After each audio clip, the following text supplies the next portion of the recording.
Are there any concerns about precipitation deficits going into this growing season here? Yeah, that's actually a good question to be looking at. That with the U.S. Drought Monitor map right now through much of the plains, northern plains especially, we do see a lot of drought.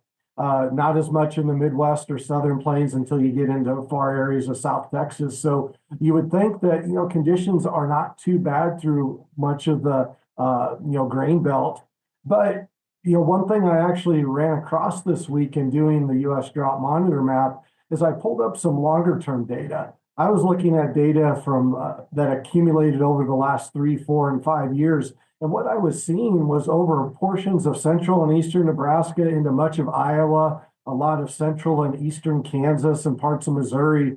There were some very long-term deficits that were standing out, meaning that some of these areas over the last 4 to 5 years have missed out on over 20 to 25 inches of precipitation.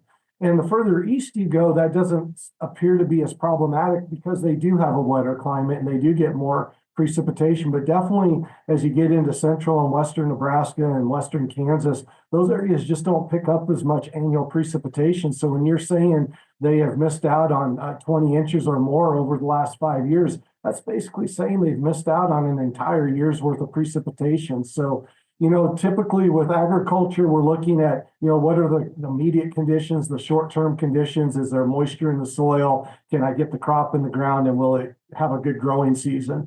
But what that longer-term deficit is telling me are some of these areas are pretty vulnerable right now, that if we do hit a dry patch, and we've had a pretty dry winter in some of these areas, if we continue that into spring, we could see some drought-related issues really start blossoming before you would typically anticipate them.